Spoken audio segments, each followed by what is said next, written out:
YTN 뉴스 FM 슬기로운 라디오 생활. 안녕하세요. 아나운서 최영진입니다. 어제 제가 지인의 한 아이를 만났습니다. 그 아이는 7살이었는데요. 어떤 세상에서 살고 싶냐고 물어봤더니 모든 사람의 소원이 이루어지는 세상이라고 말하더군요. 그래서 제가 너의 소원은 뭐야? 하고 물어봤습니다. 그 아이는 호텔 사장이요 라고 답하더군요. 그 이유를 물어봤더니 이렇게 대답합니다. 모두가 행복하게 놀고 있는 모습을 보고 싶어서요. 자, 코로나로 인해 사람 간의 접촉, 만남이 금지되는 요즘 이 아이에게는 사람들이 행복하게 어울리는 모습이 그리웠던 것 같습니다. 어제 재보궐선거가 있었죠. 모두의 소원이 이루어지는 세상, 아이들의 눈에 어른들이 행복해 보이는 세상 만들어주시길 바랍니다. 자, 오늘 1부는 반찬 토론 시간입니다. 요즘 지상에 주차장이 없는 공원형 아파트 종종 볼 수 있는데요. 자, 그런데 공원형 아파트에 택배 차량의 진입까지 막으면서 갈등이 반복되고 있습니다. 택배 차량의 진입을 막은 아파트, 여러분은 어떻게 생각하시는지요? 반찬 토론에서 이야기 나눠보겠습니다. 2부는 노무상담 시간인데요. 4차 재난지원금이 지급되고 있습니다. 지난 6일부터는 노점상에도 또 방문 돌봄 종사자와 법인 택시 기사분들에게도 지급이 시작됐는데요. 어디에 어떻게 신청해야 받을 수 있는지 관련 내용 살펴보겠습니다. YTN 뉴스 FM 슬기로운 라디오 생활 지금 바로 출발합니다. 네, 슬기로운 라디오 생활 목요일 1부는 생활 속 상반된 의견에 대해 이야기 나눠보는 시간 반찬 토론입니다. 요즘 지상에 주차장 없는 공원형 아파트를 종종 찾아볼 수 있습니다. 자연을 가깝게 접할 수 있고 보행 안전도 확보할 수 있다고 하는데 이 공원형 아파트의 택배 차량의 진입까지 막으면서 갈등이 반복되고 있습니다. 안전을 위한 조치라곤 하지만 일부 아파트만을 위해서 부담을 모두 택배 노동자가 부담하는 건 갑질이라는 건데요. 택배 차량의 지상 진입을 막은 아파트, 여러분은 어떻게 생각하십니까? 오늘은 해결을 위한 아이디어도 받아보겠습니다. 애청자 여러분의 참여로 더욱 풍성해지는 반찬 토론, 단문 50원, 장문 100원의 유료 문자 샵 0945번으로 문자 보내주시면 함께 이야기 나눠보겠습니다. 애플리케이션과 유튜브 보이는 라디오 댓글창으로도 참여 가능합니다. 자, 그럼 오늘도 함께 말씀 나눌 한국인사이트 연구소 전민기 팀장 나오셨습니다. 팀장님 안녕하세요. 네, 반갑습니다. 전민기입니다. 예. 어제가 이제 선거일이었습니다. 네. 제가 듣기로는 네. 어제 방송 한 7개를 뛴 것으로 제가 접했는데요. 사실입니까? 네, 맞아요. 라디오 7개 했어요. 아니, 하루에 7개가 가능해요? 가능하죠. 예. 예. 가능합니다. 7개. 그 뒷조사 하시는 거예요? 아닙니다. 네. 본인이 말씀하셨잖아요. 물어봤잖아요. 자, 7개 뛰면서 사실 그 YTN 라디오 슬기로운 라디오 생활 네.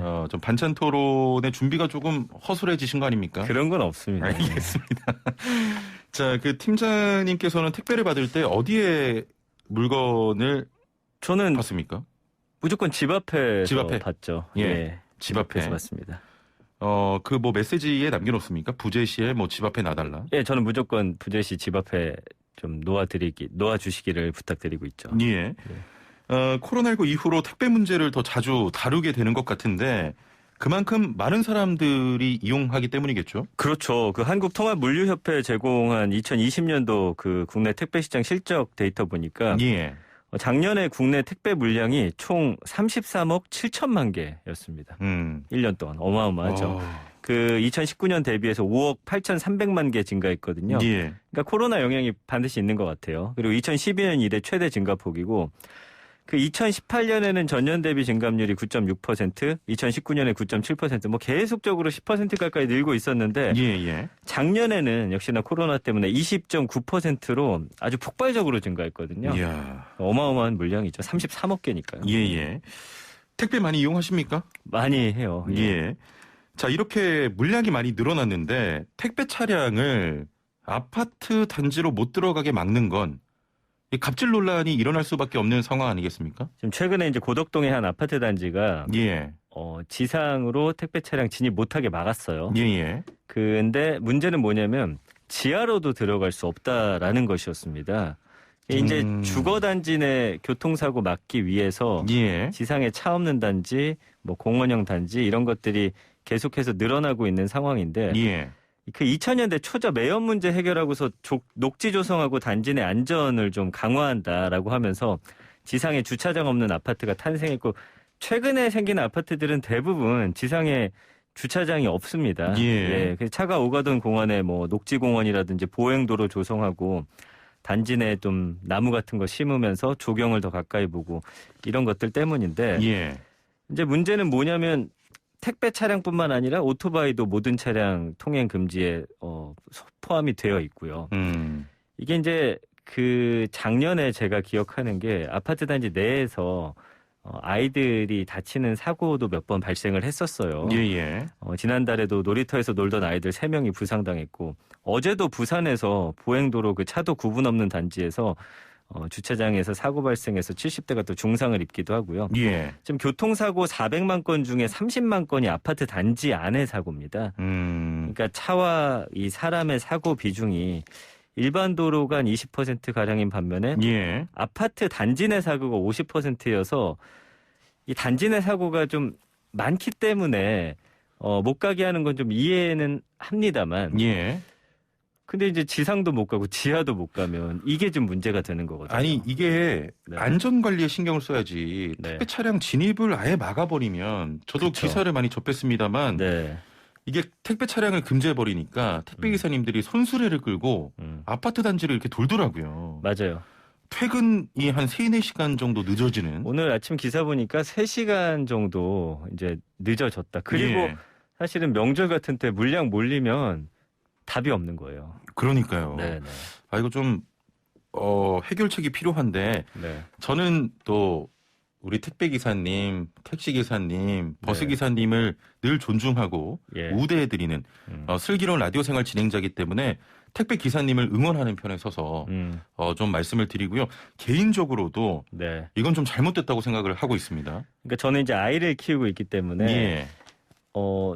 지상에 이제 주차장도 없고 차도 못 들어오게끔 돼 있는 단지가 많아요. 예. 근데 이제 아이들이 거기서 정말 열심히 뛰어놀거든요. 그때 이제 가끔씩 이런 차들이 들어올 때마다 좀 깜짝깜짝 놀랄 때가 있긴 합니다. 아 그렇죠. 그러니까 지상으로 진입하는 것 자체는 좀 반대하는 입장인데 예. 그럼 지하로라도 가게 해야 되는데 그것도 막는다. 이거는 사실은 문제가 있어요. 그 신문이나 뭐 이런 데서 보셨겠지만 택배 수천 개를 정말 아파트 단지 초입에다 다 쌓아놓고서 저는 뭐 쓰레기장인 줄 알았어요. 그쵸. 예. 그거를 다 배달하셔야 되는데 이런 문제가 있더라고요. 그럼 거기서 일일이 다 연락을 해가지고 집에 있는지 확인해야 되죠. 예. 그 예전 같은 경우에 집 앞에 놓고 가면 되는데 이거 일단은 다 들고 가야 되고 이게 굉장히 어려운 문제예요. 예. 네. 일단은 우리 전민기 팀장께서는 네. 아이를 키우는 또 아버지이기 때문에 네. 지상으로 택배 차량 오는 건 조금 걱정이 됩니다라고 하셨고 맞아요. 다만 지하는 그래도 출입을 허용하자 이런 의견이신 거죠? 그렇습니다. 예. 이런 문제가 사실 이번이 처음은 아닌 것 같아요. 그 네. 신규 아파트 단지들이 입주할 때마다 뭐 수년째 같은 상황이 반복되고 있는 것 같습니다. 특히나 이렇게 공원형 아파트 택배 논란이 예. 몇 년 전부터 있었어요. 2018년에도 경기도 남양주시 다산신도시의 그 택배 대란 당시에도 예. 이 공원형 아파트라는 이유 때문에 단지 입주민들이 택배 차량의 지상 출입을 금지해가지고 기사들이 항의하면서 택배 물건을 쌓아둔 전례도 있고요. 이 해당 단지는 2018년 2월에 단지 내에서 후전 중이던 택배 차량과 아이가 충돌할 뻔한 사고가 일어났기 때문에 이 해당 아파트 측이 지상에 택배 차량 출입을 막기로 결정했다 이렇게 주장을 했고요. 예. 그 2015년에도 인터넷 커뮤니티 중심으로 해가지고 택배 차량의 아파트 단지 내 진입 금지, 뭐 그다음에 일부 아파트가 택배 차량 단지 진입 거부했고요. 이것 때문에 택배 기사들이 이제 정문에 차 세우고 수레로 물건을 배달했죠. 그러니까 당시 반송 사유 스티커를 붙이고 택배 기사들이 해당 아파트 단지 행위를 갑질로 규정하고 배송 거부하는 사태까지 있었단 말이죠. 예. 근데 특히나 이제 최근에 이런 사태가 좀 더 많아지고 있는 그런 추세입니다. 예. 자, 애청자 여러분의 의견을 받습니다.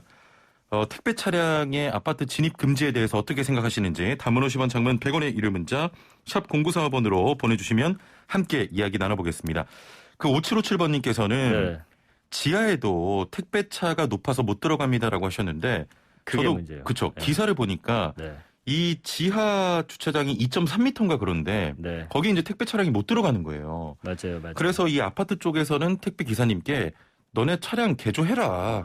개조해서 지하 들어가라.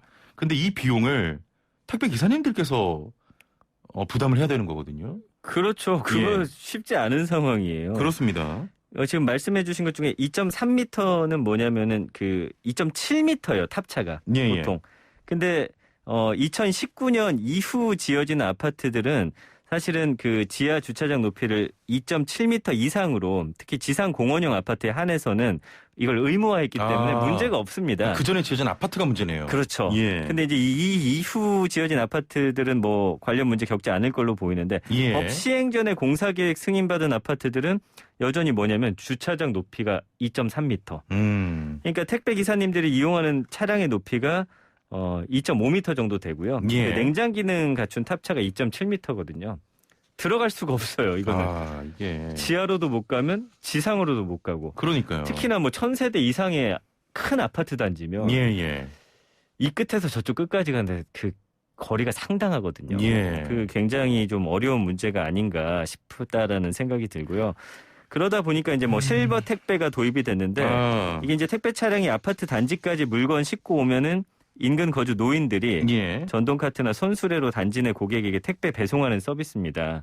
근데 이제 업무 강도 대비해서 좀 임금도 낮고 서비스 품질도 뭐 좋지 않다. 그래서 좋은 평가는 받지 못하고 있거든요. 그래서 비용과 택배 분실 문제로 얼마 못 가서 중단한 사례도 있고요. 실신했는데 이런 또 문제점들이 있었군요. 그렇습니다. 예, 그리고 예. 이제 해당 아파트 단지 관리사무소도 이 아파트 자체가 애초에 공원형 아파트로 이게 설계됐기 때문에 예. 그래서 보도블록이 깔렸는데 실제로는 여기에 이제 차량들이 왔다 갔다 하면은 보도블록도 또 파손이 된다고 하더라고요.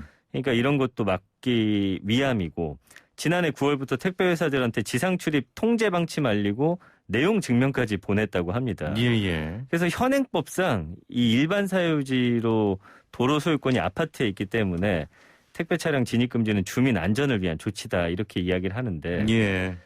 그렇다면 어떻게 해야 될까요? 이거 이게 어떻게 해야 됩니까? 진짜 전 이건 아닌 것 같아요. 진짜 예, 아무리 그래서 생각해도.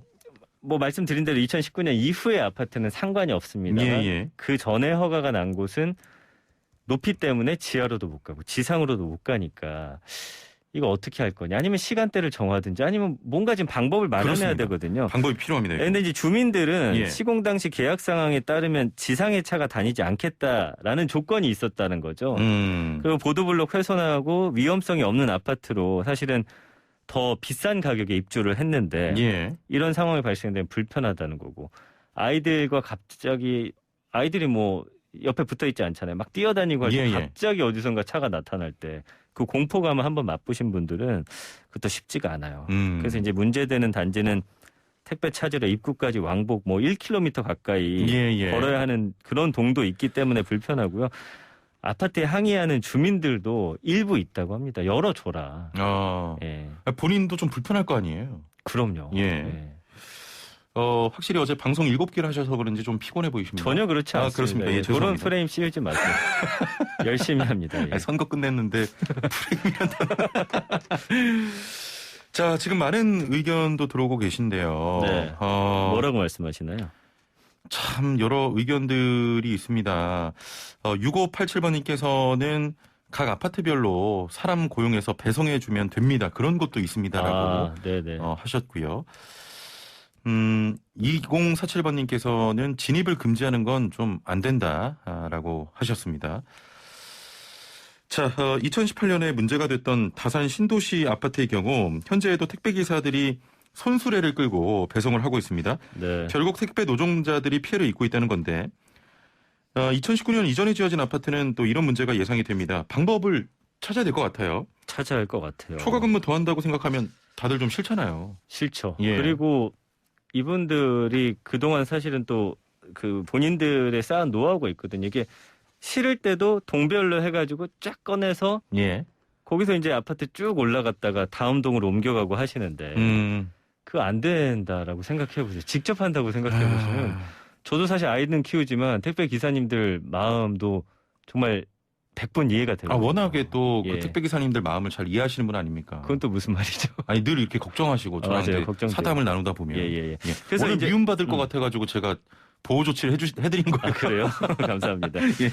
그 한 사회학과 교수님도 택배사하고 입주자 대표회의가 협의해서 예. 아까 제가 말씀드린 대로 시간대별로 택배 차량의 지상 출입을 허용하는 것도 좋은 대안이 될 수 있다. 뭐 예를 들면 아이들이 등하교 하는 시간을 빼고서 그때는 출입을 허용하자. 이 아파트도 살아보시면 아이들 다 뭐 어린이집 가고 이런 때 좀 비는 시간대가 있거든요. 예. 이때를 좀 활용해 보면 어떠냐. 이게 좀 좋은 대안이 되지 않을까라는 생각하고요. 아니면 뭐 별도의 하역 공간하고 이동 경로를 모색할 수 있게끔 만들어서 예. 아니면은 요즘에 이제 무인 택배함 같은 거 저희 아파트도 있거든요. 이거 높이 조절 가능한 택배 운송 차량 도입 이런 기술적인 노력도 필요하다라는 건데 예. 누군가는 양보해야 되는 상황이에요. 예, 지금 뭐 아파트에서 무조건 지상 지하 다 안 된다. 그럼 택배 기사님들도 파업한다. 그럼 결국에는 피해는 누가 보느냐? 예. 입주민들이 받는 거거든요. 그러니까 무조건 안 되라고 지금 한 발도 물러서지 않으면 서로 지금 협의점이 없기 때문에 예. 만약에 이런 아파트가 있으면 단지 내에서 어떤 협의를 해야 됩니다. 그렇습니다. 주민들끼리라도. 예. 그래서 아까 말씀드린 대로 특정 시간대에 열어준다든지 아니면 정말 그 큰 단지라면 그 아파트 단지 안에서 사람을 구직해서 이분들을 통해서 요거를 또 배분하는 시스템도 또 생각해 볼 수 있을 것 같고요. 예. 지금 현재 입구에 쌓아두는 택배 하역장을 곳곳에 좀 설치하고 비용을 예. 더 내더라도 아까 말씀드린 실버 택배 지금 실패했지만 요걸 좀 잘 그렇죠. 이렇게 운영을 조정해가지고 잘해서. 예. 운영을 좀 하는 방법들을 좀 생각해 봐야 되지 않을까 예. 이렇게 생각을 합니다. 자, 지금 의견들 좀 소개를 해드리면 네. 7479번님께서는 연세 있으신 분들에게 일거리를 만들어주는 것도 좋은 방법 같아요. 그래요. 맞아요. 주민센터에서 주관하면 될 것 같고 비용은 택배 회사와 아파트 관리소 공동 투자비로 하면 되지 않을까요? 이런 의견 감사합니다. 네. 그리고 1289번님 드론으로 배송하면 되겠네요라고 하셨어요. 그거는 뭐 지금 당장은 어렵겠지만 나중에는 뭐 좋은 방법이 될 수 있겠네요. 예. 저도 좀 아이디어를 생각해봤는데 네, 어떤 게 있어요? 그 공항 가면 네. 저희가 가방을 이렇게 놓고 전기 자동차 같은 거. 에스컬레이터로 이렇게 쭉 가는 오잖아요. 거. 예.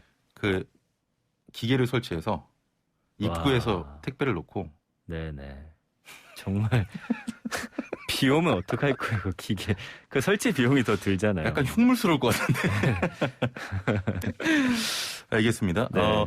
4696번님께서는 진짜 아니라고 봅니다. 안 그래도 고생하는 분들에게 지상 통행까지 막는다면 도대체 어떻게 업무를 하라는 건가요? 라고 하셨고요. 그렇죠. 4306번님, 오토바이가 보도 위를 다니면서 걸어 다니는 아이들에게 클락션을 누르는 상황에 광분한 적 있습니다. 안전이 우선입니다라고 하셨네요. 예.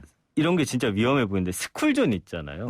그러니까 그러면 아파트 단지 안에서는 30km보다도 시속 더 느리게 가게끔 한다든지. 예.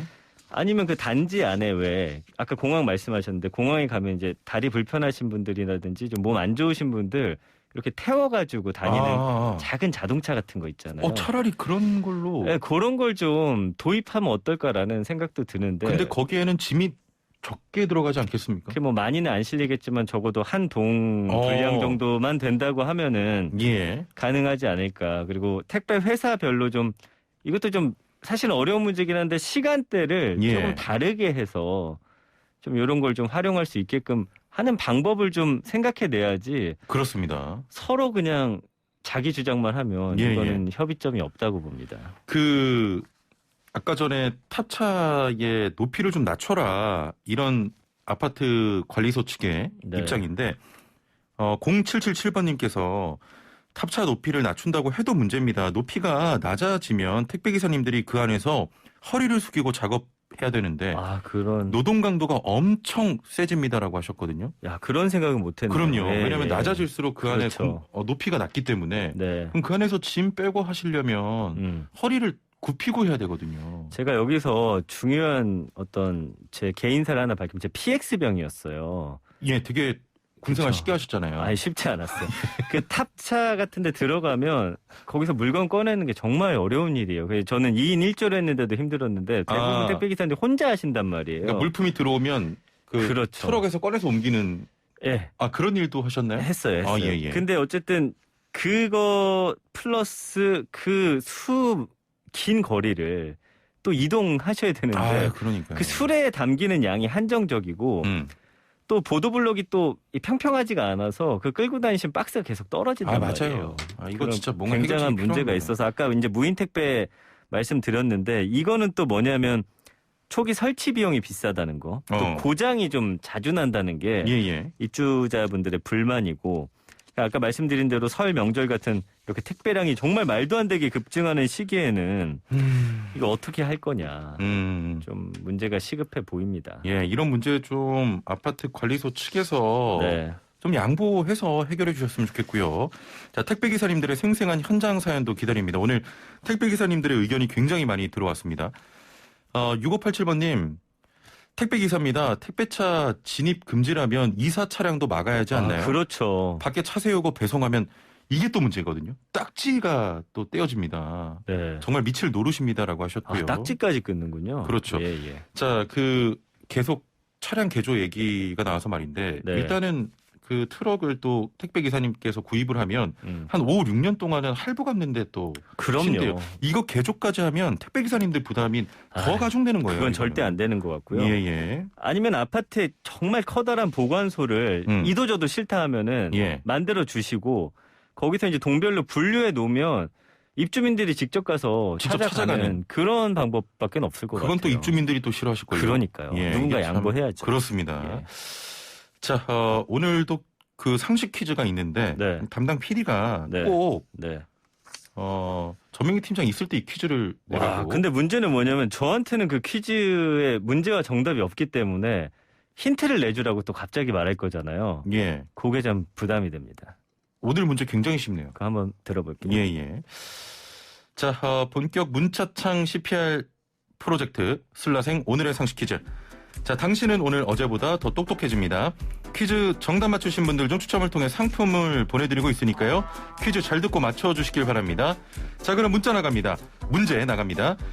아스트라제네카 백신의 부작용으로 지속적으로 이것이 논란이 됐습니다. 유럽의약품안전청이 결국 아스트라제네카사의 코로나 백신과 희귀 이것 땡땡땡의 가능성을 인정을 했죠. 국내 접종에도 빨간불이 들어온 것으로 보이는데요.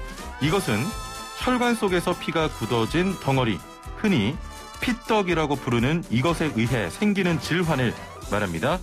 1번 고혈압, 2번 혈전증, 3번 학생증. 자, 정답 아시는 분은 단문 50원, 장문 100원의 유료 문자 샵 0945 우물정 0945번으로 정답 보내주시면 되고요. 지금 라디오 청취율 조사 기간입니다. 자, 많은 분들이 참여하시고 또 선물을 드리기 위한 우리 제작진의 큰 그림이기 때문에요. 자, 많은 참여 부탁드리겠습니다.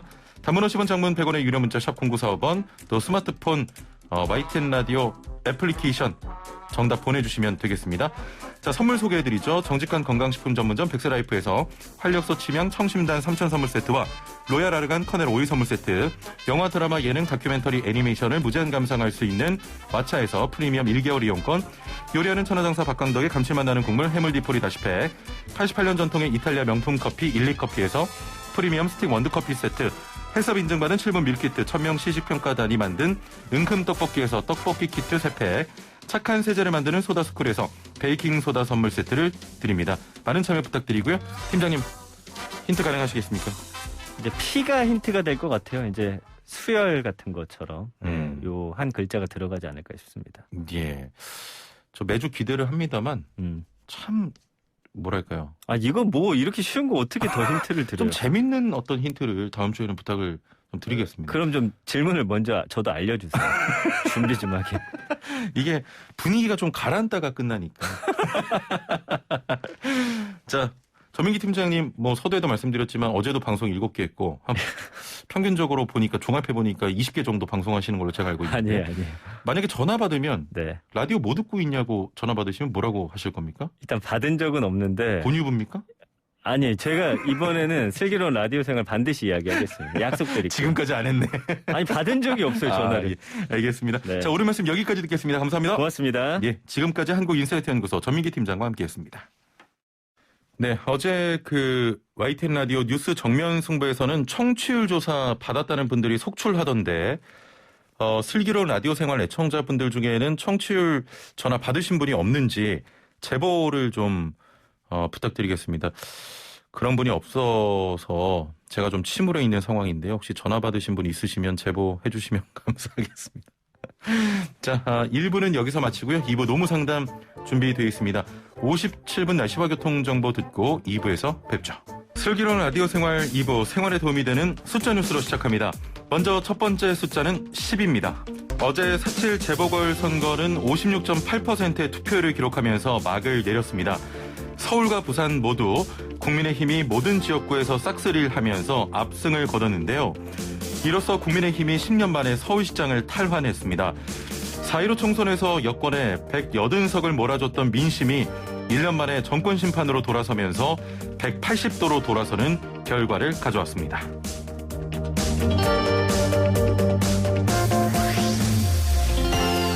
두 번째 숫자 700입니다.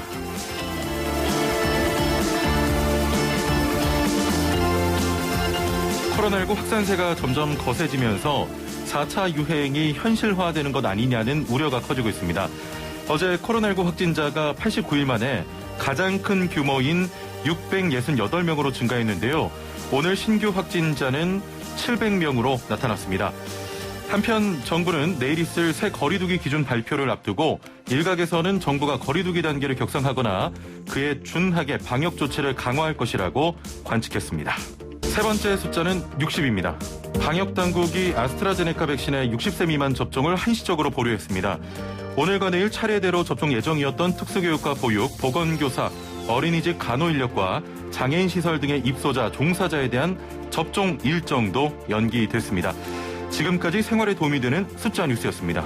네, 슬기로운 생활을 위한 생활백서 매주 목요일은 매일 먹는 식품, 건강 찾아주는 약품 제대로 먹고 올바르게 사용하는 방법을 알아봅니다. 자, 식품 용기 주로 어떤 재질을 사용하십니까? 음식을 담아 보관할 때 유리로 만든 밀폐 용기를 사용하시는 분들이 많은데요. 또 전자레인지로 음식을 데우거나 조리할 때도 유리 용기를 이용하곤 합니다. 자, 그런데 이 유리 용기에도 사용 구분이 있다고 하는데요. 식품용 유리제 사용에 대한 올바른 사용법에 대해 알아보려고 합니다. 함께 말씀 나눌 분 모셔보죠. 식품의약품안전처 박희라 연구관 전화 연결돼 있습니다. 안녕하세요. 네, 안녕하세요. 예, 식품용 기구 용기에는 다양한 재질이 있죠. 그중 네. 유리제가 가장 널리 사용되고 있는 재질 중에 하나일 것 같은데요.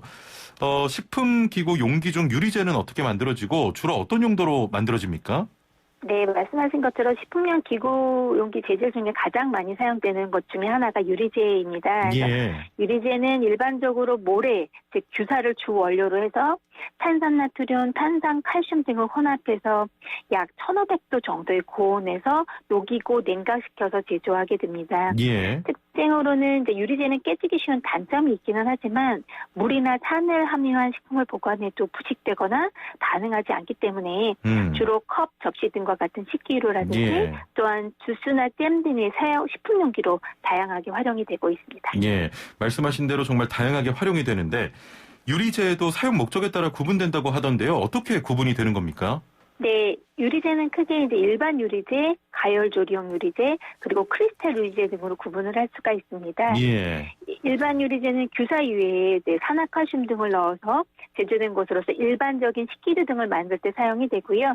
가열조리용 유리제는 냄비, 주전자 등 고온으로 과열해서 직접 음식을 조리할 목적으로 제조된 것이거든요. 그래서 예. 직화용, 오븐용, 전자레인지용 및 열탕용 등으로 구분이 되어 있습니다. 예. 또한 크리스탈 유리제가 있는데 일반 유리에 산화납 등을 넣어서 무게감이 좀 있고 빛 굴절류를 이용해서 반짝거리는 특징이 있어서 와인잔이나 주스잔 등을 만들 때 주로 사용이 됩니다. 아, 정리를 잘 해주셨고요. 자, 그런데 이런 유리 그릇이 어떻게 구분되는지 잘 모르는 분들도 많을 것 같습니다. 어떻게 확인할 수가 있나요? 네, 모든 유리제가 직접 가열 조리가 가능한 것은 아니므로 가열 조리하실 경우에는 반드시 제품 표시사항을 확인하셔야 합니다. 예. 특히 가열 조리 중에는 직화용인지 또 열탕용인지 또는 전자레인지용인지 등으로 구분되어 있기 때문에 사용 전에 반드시 확인하시고 사용하시기 바라고요. 예. 또 유리제 중에는 비식품용 기구가 있을 수 있습니다. 따라서 식품에 표시된 식품용이라고 하는 단어 또는 식품용 기구 도안 그림이 있습니다. 그 그림을 확인하시고 사용하시기 바랍니다. 예. 자, 가끔 직화용 유리제에 물을 넣고 끓일 때 이 투명하고 좀 반짝이는 부유물이 발견되기도 하는데요. 이거 괜찮은 겁니까? 네, 그 부유물은 그 유리 표면에 이제 풍부한 규소 성분과 물속의 칼슘, 마그네슘 등 미네랄 성분이 뭉쳐져서 생기는 현상으로 고온에 장시간 노출될 때 발생할 수 있지만 예. 인체에 위해를 일으키지는 않습니다. 아, 다행이군요. 보통, 네, 예. 보통 세척만 잘하면 한두 시간 가열해도 부음이 발생하지는 않는데요. 만약 계속 발생하는 경우에는 식초를 그 희석한 물을 넣고 끓이면 이러한 현상이 나타나지 않습니다. 예, 식초를 희석한 물을 넣고 끓이면 되는군요. 네. 전기 유리 주전자의 경우 물을 끓이고 난 후에 주전자 바닥에 흰색 얼룩이 생기는 경우가 있는데 이건 어떻게 하면 됩니까? 네, 물을 끓이고 주전자 남아있는 잔열로 인해서 흰색 얼룩이 있게 발생하는 경우가 있는데요. 예. 식초 또는 구연산을 넣어서 끓인 후에 깨끗하게 이제 두세 번 헹궈주시면 얼룩이 없어집니다. 이 얼룩은 물이 증발하면서 물 속에 있는 칼슘 등 주로 미네랄 성분이 남아서 발생을 하게 되는데요. 예. 같은 음용수라 하더라도 물의 기온에 따라서 미네랄 함량이 다를 수 있기 때문에 물을 바꿔보시는 것도 도움이 될 수 있습니다. 예, 알겠습니다. 자, 오늘 말씀 여기까지 듣겠습니다. 감사합니다. 네, 감사합니다. 네, 지금까지 식품의약품안전처 박희라 연구관과 함께했습니다. 슬기로운 라디오 생활 알면 돈이 되는 노동법 알돈노 시간입니다. 4차 재난지원금 지급이 진행되고 있는데요. 지난 6일부터는 4만 명의 노점상에도 50만 원의 지원금이 지급되고 있습니다. 또 방문 돌봄 종사자와 법인 택시 기사 등도 지급이 시작됐는데요. 어디에 어떻게 신청하면 받을 수 있는지 자세한 내용 알아보겠습니다. 자, 이 외에도 방송 들으시면서 노무에 대해 궁금한 점이 있는 분들 월급이 좀 밀렸다, 연차를 못 쓰게 한다 등등 뭐든 좋습니다. 단문 50원, 장문 100원의 유료 문자 샵 0945번으로 보내주시길 바라고요. YTN 라디오 유튜브와 애플리케이션 댓글창도 여러분의 문자를 기다리고 있습니다. 자, 그럼 함께 말씀 나눌 분 모셔보죠. 소나무 노동법률사무소 김효신 노무사 나오셨습니다. 노무사님 안녕하세요. 네, 반갑습니다. 예.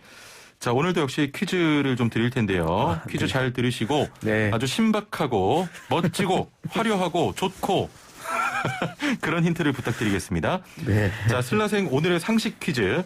당신은 오늘 어제보다 더 똑똑해집니다. 퀴즈 정답 맞추신 분들 중 추첨을 통해서 상품 보내드리고 있으니까요. 퀴즈 잘 듣고 맞춰주시면 됩니다. 자, 그럼 문제 나갑니다. 아스트라제네카 백신의 부작용으로 지속적으로 이것이 논란이 됐습니다. 유럽의약품안전청이 결국 아스트라제네카사의 코로나 백신과 희귀 이것의 땡땡땡의 가능성을 인정했죠. 국내 접종에도 빨간불이 들어온 것으로 보이는데요. 이것은 혈관 속에서 피가 굳어진 덩어리, 흔히 피떡이라고 부르는 이것에 의해 생기는 질환을 말합니다. 이것은 무엇일까요? 1번 고혈압, 2번 혈전증, 3번 학생증.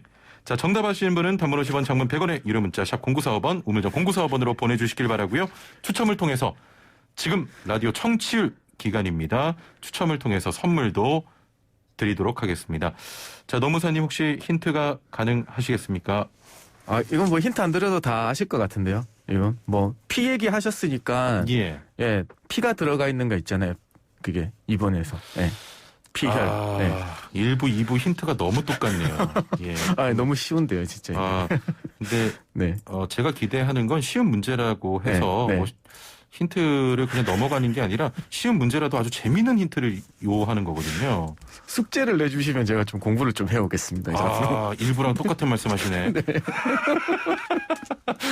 자, 7117번님. 네. 슬기로운 라디오 생활 청취율 조사 인증하셨고요. 4306번님. 공의 차단 해제 완료했습니다. 전화 오기만 해봐라. 슬라생이라고 소리칠 준비가 돼 있습니다라고 하셨는데 이왕 소리치실 때 슬라생 이렇게 소리치지 마시고요. 슬기로운 라디오 생활 이렇게 소리를 쳐주시면 되겠습니다. 0847번님. 청취율 조사 전화 받긴 했는데 일하느라 바빠서 끊었어요. 다시 오지 않겠죠? 다시 안 와요. 전화 올 때 받아주세요. 밖에서 울으래. 자, 3251번님.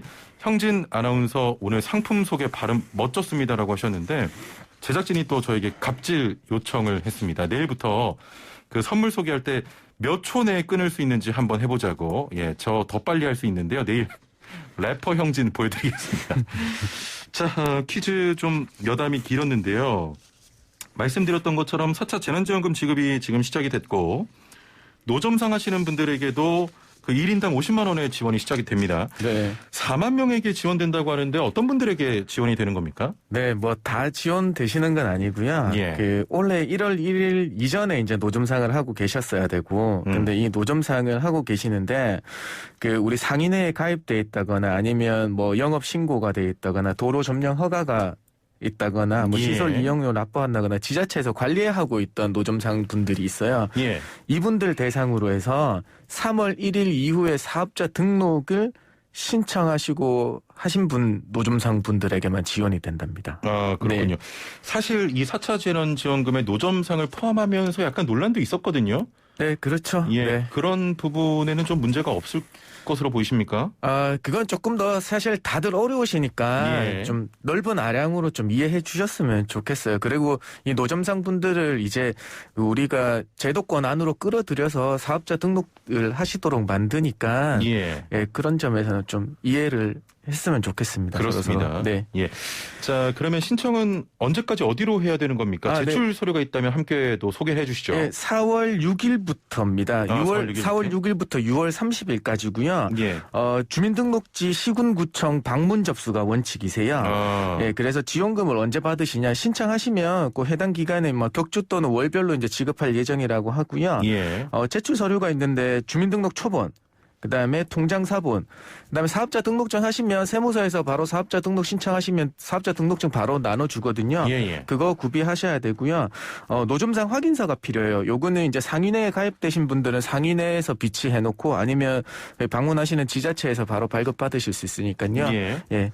그 가실 때는 사실 주민등록 초본이랑 그 뭐 지자체에서 관리하시는 노점상 확인서는 지자체에 가면 있으실 거고요. 예, 예. 통장 사본하고 사업자 등록증만 구비해서 가시면 되겠어요. 일단은 네. 기간은 좀 넉넉하네요. 4월 6일부터 6월 30일까지만 신청을 하시면 되는 거군요. 네, 맞습니다. 예. 네. 이번 주 화요일부터 방문돌봄 종사자 지원금 시행 공고도 함께 발표가 됐습니다. 네. 뭐 언제 발표가 되느냐 늘 좀 귀추가 주목이 됐었는데 네, 네. 방문돌봄 종사자에는 어떤 분들이 포함되는 겁니까? 이건 뭐 저번에하고 똑같아요. 약 7개 업종에 일하시는 분들인데요. 예. 재가요양, 노인 맞춤, 돌봄 서비스, 뭐 장애인 활동 지원, 장애아 돌봄, 가사 간병 서비스, 산무 신생아 서비스, 아이 돌봄이에 종사하시는 분들 하고요. 예. 그다음에 방과 후 학교 강사분들 있으시잖아요. 예, 예. 그다음에 강사하신 분들까지 예, 고용보험 가입이나 사업자 등록 여부에 관계없이 지원됩니다. 예, 네. 예. 지원금을 받을 수 있는 분들은 어떤 분들이죠? 사실 이제 두 가지 요건을 충족해야 돼요. 재직 요건하고 소득 요건인데요. 재직 요건은 4월 6일, 원래 4월 6일까지 해당 업무에 종사하고 계셔야 되고요. 예, 예. 근데 20년도가 기준이 되니까 20년도에 월 60시간 이상 그 일을 한 달이 6개월 이상 돼야 됩니다. 그러니까 월에 60시간 이상인 거죠? 네, 월 60시간 아. 이상. 예, 그래서 우리 그 말씀하시는 방문동사 돌봄 종사자 같은 경우에는 기관에서 등록된 DB에 데이터베이스에 등록된 시간들이 있거든요. 예, 예, 예. 그 시간을 기준으로 하고요. 그다음에 중요한 거는 방과 후 강사분들의 같은 경우에는 전혀 학교 운영 안에서 안 하신 분들도 있거든요. 그 예. 경우에는 우리 교장 선생님 직인이 찍힌 계약 사실 확인서로 가름이 가능하다고 합니다. 예, 예. 네. 그다음에 소득 요건이죠. 소득 요건은 20년도 연소득이 1,300만 원 이하여야 된다. 그러니까 중요합니다. 알겠습니다. 지난해 연소득이 1,300만 원 이하여야 되고 네. 월에 60시간에서 6개월 이상 일하신 분들 네, 맞습니다. 예, 해당이 네. 됩니다. 신청은 언제까지 하면 될까요?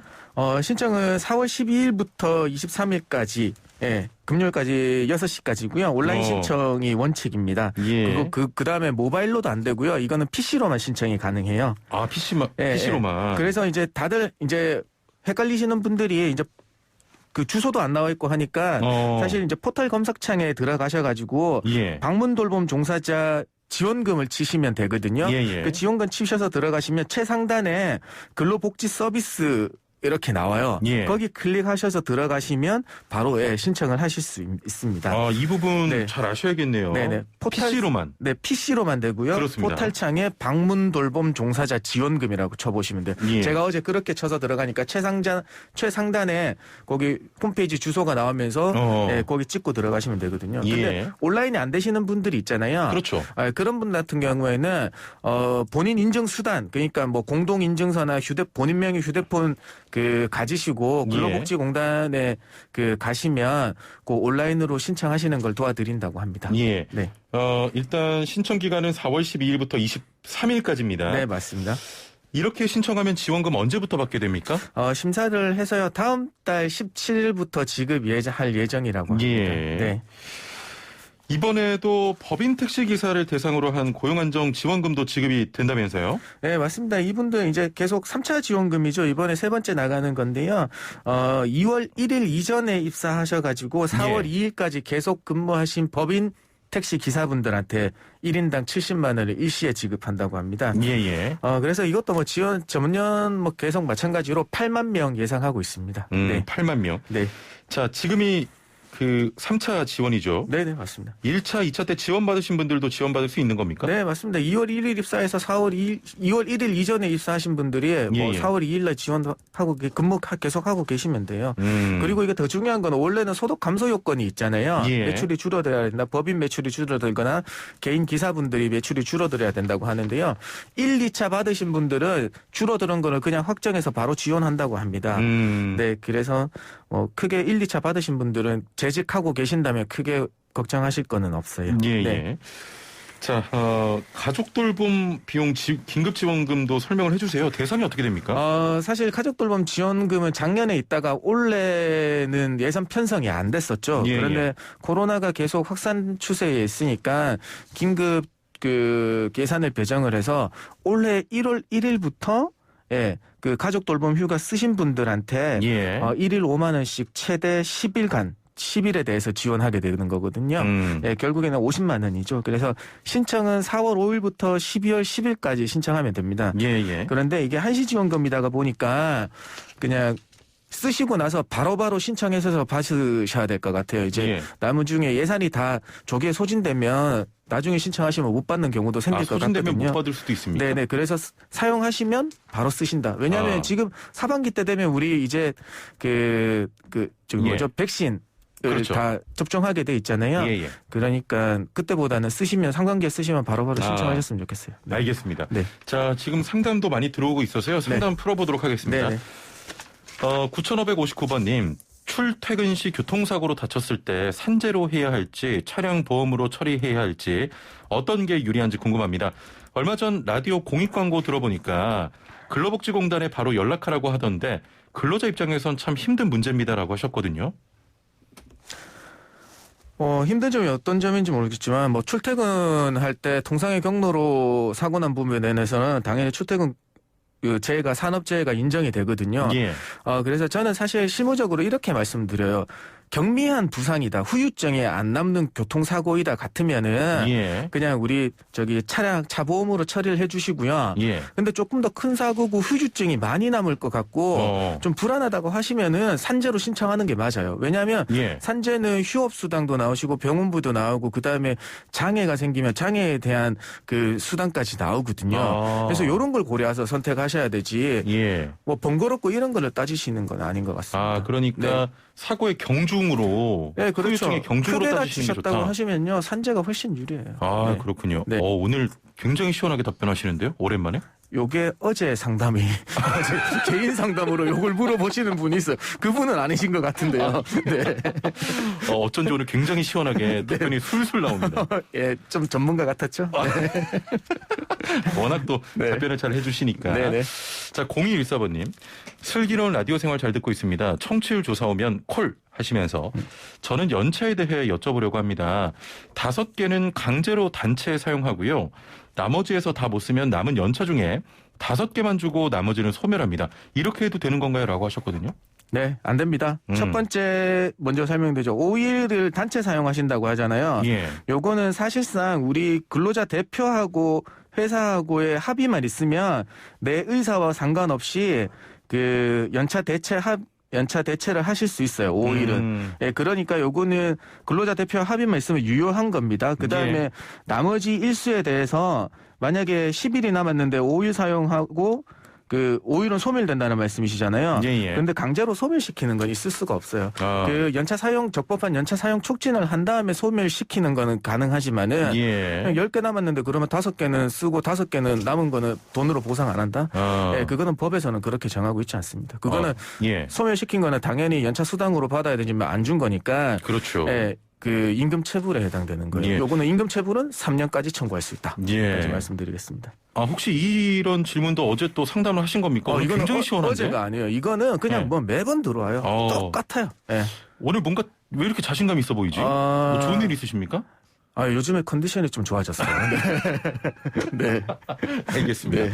6754번님, 근로장려금은 언제 시작될까요? 라고 하셨거든요. 근로장려금 같은 경우는 우리 상반기, 하반기 2회에 나눠서 하고 있죠. 예, 예. 네, 그렇기 때문에 조만간 곧 시작될 겁니다. 네. 9877번님, 사장이 개인 법인 2개의 회사를 부인과 본인 명의로 운영하고 있는데요. 왜인지 모르지만 직원들을 임의로 왔다 갔다 등록합니다. 퇴직금은 그때그때 정산해주고요. 문제 없을까요? 라고 하셨네요. 문제가 있죠. 자, 예. 생각을 해보시면 퇴직금을 그때그때 정산받으시면 좋긴 해요. 그런데 퇴직금은 퇴직이라는 사유가 발생하는 저 뒤의 일이죠. 그럼요. 그러면은 그때 뒤에는 월급이 올라 있을 거잖아요. 예. 예, 월급이 올라 있으면 차액분이 분명하게 생기겠죠. 예. 예, 그 차액분 청구하실 수 있어요, 나중에. 나중에 청구를 할 수가 있습니까? 예, 퇴직금은 왜냐하면 예. 지금 회사 마음대로 임의로 왔다 갔다 하면서 퇴사일로 잡아가지고 퇴직금을 중간 정산하고 있거든요. 이거 퇴직금 중간 정산 법으로 금지하고 있잖아요. 아니 이게 예. 뭐 이렇게 판단하면 어렵겠습니다만 네. 이분이 퇴직금을 좀 아끼기 위해서 이렇게 임의로 하시는 겁니까? 사실 그렇진 않아요. 무슨 연유 때인지 모르지만 우리는 사실 이제 이런 형식적인 거에 너무 치우치게 되거든요. 예. 어떤 이유로서 A 사업장에서 B 사업장으로 옮길 때 그대로 계속 우리는 노동법에서는 근속기간이나 재직기간 이런 걸 다 가지고 가는데 예. 형식에 치우치다 보니까 한 사업장에서 뭐 4대 보험 퇴사 신고를 하면 그냥 퇴사 신고를 하면 다 정리가 돼야 되는지 알아요. 그렇기 때문에 이런 일이 발생하거든요. 그 피해를 이 직원분이 안아야 되는 거고, 예, 그거는 법으로는 그렇게 하면 안 되는 거고, 부딪히는 거죠. 네. 9704번님께서는 노무사님 오늘도 다이어트로 빵 드시나요라고 하셨거든요. 점심에 약속이 있어가지고요. 오늘은 밥을 먹을 겁니다. 네. 다이어트 한다는데 빵 먹는 사람 나 처음 봤어. 아니 빵 그 딱딱한 거 있잖아요. 예, 그거 먹으면 입이 막 까끌까끌해서 많이 못 먹거든요. 예, 그래서 다이어트 효과가 있습니다. 그렇게 궁금하지 않은 내용인데 굉장히 거대하게 네. 말씀하십니다. 네. 9414번님 방송 재밌네요. 두 분 주기 잘 맞아요라고 하셨고. 네. 8923번님께서는 방문 돌봄 종사자 지원금 1차 때 지원받았는데 이번에는 자동 지원되나요?라고 하셨거든요. 이게 제일 안타까운 경우인데요. 이 지원금 출처가 사실 국고가 아니에요. 정부에서 나오는 돈이 아니고요. 이게 금융노사, 그러니까 회사하고 노동조합하고 은행연합회에서 이 지정기부금 한 걸로 이제 기부금으로 운영이 되거든요. 예. 그래서 지원 받으신 분은 안 되고요. 새로운 분들만 이제 지원을 한다고 하네요. 알겠습니다. 네. 자, 이제 마무리할 시간인데 오늘 점심 약속 있으신 거죠? 네네. 뭐 있습니다. 드십니까 오늘 점심? 오늘은 이제 제가 초대해 주신 분이 결정하게 될 것 같아요. 점심 메뉴 추천을 좀 해 주셔야 되는데. 점심 메뉴? 오늘 요즘에 이제 봄이고 하시니까 기력이 많이 노곤하시잖아요. 예. 그러니까 뭐 설렁탕이나 이런 거 드시면 제일 좋을 것 같은데요. 뭐 순대국밥이나 이런 걸로. 예. 정말 마지막까지 재미가 없었습니다. 네. 이런 거는 제가 좀 재미가 없잖아요. 알겠습니다. 오늘 말씀 감사합니다. 네, 고맙습니다. 네, 지금까지 소나무 노동법률사무소 김효신 노무사와 함께했습니다. 예, 오늘 정말 많은 분께서 이번 퀴즈에 참여를 해주셨는데요. 정답 2번 혈전증입니다. 자, 정답 추첨을 통해서 저희 제작진이 문자를 또 따로 선별해 드릴 거고요. 풍성한 또 선물을 전해드리도록 하겠습니다. 자, 5507번님께서는 혈전증입니다. 문제가 매우 어렵지만 매일 열심히 들으면서 공부도 하고 청취율에 기여도 하고 있습니다. 슬기로운 라디오 생활 파이팅이라고 하셨고요. 3302번님, 혈전증이요. 슬기로운 라디오 생활 청취율 조사 5분 대기죠. 안양 택시기사인데요. 전화가 와야 응답하죠. 전화 안 와요라고 하셨네요. 자, 전화를 받고 바빠서 끊는 일은 우리끼리는 하지 말자고요. 자, 3835번님 혈전증. 우리 아들 심장이 안 좋아서 그쪽 약 먹고 있는데 남의 일 같지가 않네요. 라고 또 하셨습니다. 예, 오늘 참여해 주신 분들 감사드리고요. 자, 다이어트 앤 빵 기력 회복엔 순댓국, 오늘 점심 메뉴 순댓국 추천드리면서 인사드립니다. 마지막 곡으로는요, 오늘 정답이 혈전증이기 때문에 복수혈전 OST 루트원의 약속 전해드리면서 인사드립니다. 내일 뵙죠. 최영진이었습니다. 고맙습니다.